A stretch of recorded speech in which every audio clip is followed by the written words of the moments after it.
Oxidative stress. एक ये बहुत कमाल का मेरा और हमारा एक पेपर आया जिसमें मोसी के बारे में बात की। Male oxidative stress infertility. Oxidative stress है जो भी चीज़ पोल्यूशन की चारों ओर की सेल को एज करती है उसे बोलते हैं ऑक्सीडेशन।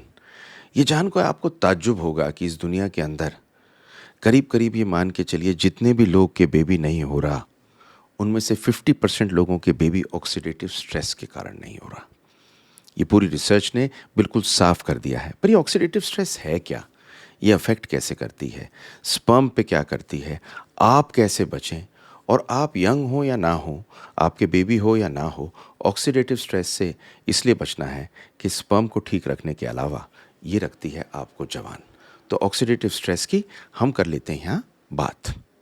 मैं doctor Sunil Jindal, reproductive medicine specialist. सबसे ज़्यादा आनंद प्राप्त होता है आपको बेबी देने में। इस वीडियो को एंड तक देखिए क्योंकि इसके अंदर मैं बहुत सारी चीज़ें बताऊंगा। सबसे पहले मैं बताऊंगा कि हम एज कैसे करते हैं, हमारा स्पर्म एज कैसे करता है, ओवम एज कैसे करता है, फ्री रेडिकल क्या होते हैं, रिएक्टिव ऑक्सीजन स्पीशीज़ क्या होती हैं। बड़े मुश्किल मुश्किल नाम लग रहे होंगे पर सिंप्लीफाई करूँगा। ऑक्सीडेटिव स्ट्रेस क्या चीज़ है, मेल इनफर्टिलिटी में ऑक्सीडेटिव स्ट्रेस का कितना बड़ा रोल है, आपको कैसे मालूम चलेगा कि ऑक्सीडेटिव स्ट्रेस की वजह से आपको परेशानी है, किन किन चीज़ों से ऑक्सीडेटिव स्ट्रेस होता है, आप इसे कम कैसे कर सकते हैं, और कौन कौन सी चीज़ें आपको यूज़ करनी है अपनी फर्टिलिटी को इम्प्रूव करने के लिए। और एंड में दूंगा बोनस टिप जिससे आप, आपका परिवार, आपकी फैमिली सब लोग बच सकते हैं ऑक्सीडेटिव स्ट्रेस से। इस शब्द से डरिए मत, सारी चीज़ें एक एक करके बताऊंगा। तो चलिए दो टर्म्स को अंडरस्टैंड कर लेते हैं, समझ लेते हैं। एक चीज़ तो ये समझते हैं कि फ्री रेडिकल क्या होते हैं। तो इस पूरे के पूरे एनवायरनमेंट में और हमारे सेल्स में जब मॉलिक्यूल या इलेक्ट्रॉन होते हैं या अनपेयर हो जाते हैं तो नेचुरल बॉडी प्रोसेस में रेडिएशन से, पोल्यूशन से, स्मोकिंग से, बीमारी से जो सेल होता है उसकी डैमेज या एज बढ़ने के लिए ये फ्री रेडिकल इसके इलेक्ट्रॉन निकाल लेते हैं। और ये जो इलेक्ट्रॉन निकाल लेते हैं इससे सेल को होती है डैमेज, इसे बोलते हैं फ्री रेडिकल। और रिएक्टिव ऑक्सीजन स्पीशीज एक फ्री रेडिकल का तरीका है जिसमें ऑक्सीजन होता है। अब इसे रोकने के लिए हमें क्या करना होता है, हमें एंटी ऑक्सीडेशन करनी होती है जिससे ये इलेक्ट्रॉन को ना निकाल पाए। क्यों? क्योंकि एंटीऑक्सीडेंट एक इलेक्ट्रॉन दे देती है। मोटा मोटा ये समझ लीजिए एक सेल है, उसकी एज होनी है, डैमेज होना है। डैमेज कब होगा? जो एनवायरनमेंट में से एक फ्री रेडिकल आएगा, फ्री रेडिकल सेल में से इलेक्ट्रॉन निकाल लेगा, पर वो इलेक्ट्रॉन को वापस देने के लिए अगर एंटीऑक्सीडेंट होगा तो ये सेल को स्टेबलाइज कर देगा। इसे बोलते हैं एंटीऑक्सीडेंट। एंटीऑक्सीडेंट ने दुनिया बदल दी है। पर अब मोटा मोटा आपको समझ में आ गई तीन चीज़। पहली चीज़ समझ में आ गई फ्री रेडिकल, फिर आपको समझ में आ गया ऑक्सीडेशन, फिर समझ में आ गया आपको एंटीऑक्सीडेशन। तो अब बताते हैं ऑक्सीडेटिव स्ट्रेस क्या होता है। ऑक्सीडेटिव स्ट्रेस ये होता है कि जब आपका बहुत सारे सेल्स में से, जब आपके स्पर्म में से pollution, smoking, environment, chemicals, radiation, tension, stress, electron निकालने लगती है तो उसे बोलते हैं ऑक्सीडेटिव स्ट्रेस। अब इसमें कई सारी चीज़ें और होती हैं जैसे कि डायबिटीज़, हार्ट की problem, inflammatory diseases, parkinsonism, Alzheimer disease, बहुत सारे कैंसर और बेबी ना पैदा होना भी ऑक्सीडेटिव स्ट्रेस की वजह से होता है। तो अब ये ऑक्सीडेटिव स्ट्रेस क्या करती है? देखिए एक स्टडी है जिसका मैं पार्ट रहा हूँ, ये इस दुनिया की सबसे बड़ी स्टडी है। ये ग्लोबल एंड्रोलॉजी फोरम ने, क्लीवलैंड क्लिनिक ने कंडक्ट कराई। इसमें ये पाया, आप जान के सरप्राइज्ड होंगे कि जिन लोगों के बच्चे नहीं होते और सीमन काउंट बिल्कुल नॉर्मल होता है, तो कहते हैं साहब सीमन काउंट बिल्कुल नॉर्मल है, हमारे बच्चा क्यों नहीं हो रहा? क्योंकि जो स्पर्म है, ऑक्सीडेटिव स्ट्रेस ने उस स्पर्म को बच्चा पैदा करने लायक नहीं छोड़ा। इसको बोलते हैं मेल ऑक्सीडेटिव स्ट्रेस। तो काउंट तो नंबर है, सही है, लेकिन बेबी नहीं हो रहा। क्यों? क्योंकि ऑक्सीडेटिव स्ट्रेस की वजह से। तो रिसर्च ने हमें बताया कि ऑक्सीडेटिव स्ट्रेस बहुत इम्पैक्ट करती है मेल फर्टिलिटी को और इसके हार्मफुल इफ़ेक्ट होते हैं स्पर्म पे, इंक्लूडिंग डीएनए डैमेज पे। तो रिएक्टिव ऑक्सीजन स्पीशीज़ क्या करती है, ये जो लिपिड्स होते हैं, जो फैट होता है और जो डीएनए होता है, उसको अफ़ेक्ट कर देती है। तो इसकी वजह से क्या होता है, आपको मालूम कैसे चलेगा? तो आप सीमेन एनालिसिस अपना कराएँगे। सीमेन एनालिसिस में अगर आपकी मोटिलिटी पुअर हुई, अगर आपकी बनावट कम है, अगर ज़्यादा राउंड सेल हैं या ल्यूकोसाइट हैं, इन्फेक्शन है या डीएनए डैमेज। डीएनए डैमेज का सबसे बड़ा कारण ऑक्सीडेटिव स्ट्रेस होता है।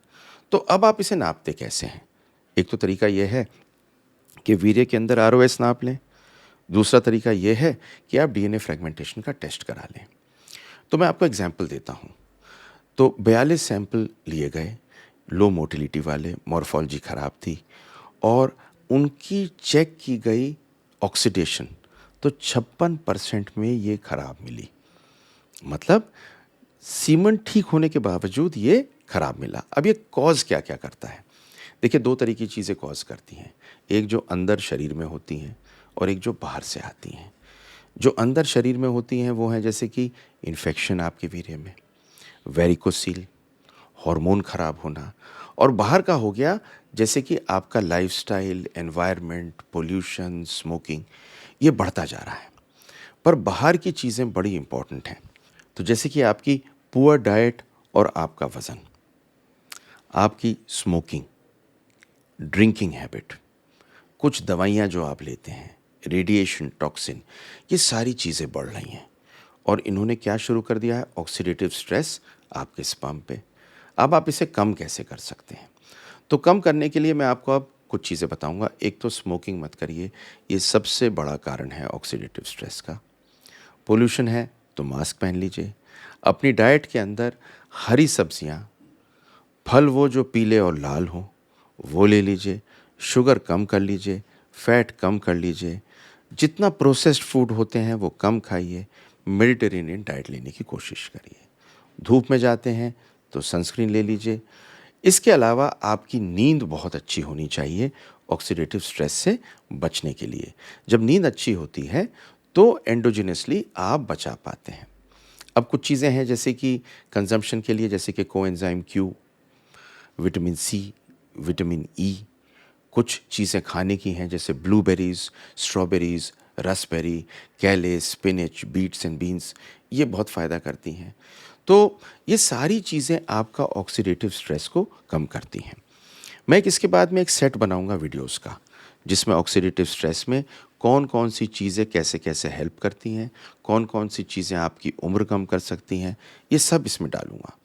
तो और क्या तरीके हैं आपको अपनी इम्प्रूव करने के लिए फर्टिलिटी? एक है स्मोकिंग को छोड़ दीजिए। दूसरा है जितने ये ड्रग्स होते हैं इनको बंद कर दीजिए। डाइट मेडिटेरेनियन कर लीजिए। 7 से 9 घंटे सोने की कोशिश करिए। अल्कोहल कम कर लीजिए। सप्लीमेंट्स आप ले सकते हैं। स्क्रोटम को ओवरहीट मत करिए, जैसे टाइट अंडरवियर, हॉट टब में बैठना, लैपटॉप ऊपर रखना और साइकिलिंग बहुत ज़्यादा करना। रेगुलर एक्सरसाइज करिए और अपने स्ट्रेस लेवल को कम करिए। ये सारी चीज़ें आपके ऑक्सीडेटिव स्ट्रेस को कम करेंगी। मैं आपको ऑक्सीडेटिव स्ट्रेस इसलिए बता रहा हूँ कि 50% लोगों का स्पर्म कम हो चुका है पिछले 30 साल में ऑक्सीडेटिव स्ट्रेस के कारण। मैं आपको ना एक बोनस टिप देता हूँ। बोनस टिप ये है कि जिस तरह की ज़िंदगी बिताने में अब से 50 साल पहले खाने में, पोल्यूशन में, फूड में, एक्सरसाइज में बिताया करते थे अपने पूर्वज या अपने बाबा या अपने पिताजी, वो वाली चीज़ों को अगर आप अपनाएंगे तो आपका स्पर्म काउंट बेहतर होगा, क्योंकि 50 साल पहले इंसान का स्पर्म डबल था नंबर में और डीएनए बहुत अच्छा था। समय के साथ में ये डाउन हो रहा है, पता नहीं फ्यूचर में कहाँ जाएगा। इस छोटी चीज़ पर आपको छोड़ता हूँ। लाइक, शेयर, सब्सक्राइब कर दीजिए। ये वीडियो औरों को भेजिए जिससे उन्हें भी मालूम चले कि ऑक्सीडेटिव स्ट्रेस ने कितना तहलका मचा रखा है आज के दिन में आपके स्पर्म पे। Thank you very much and see my next video.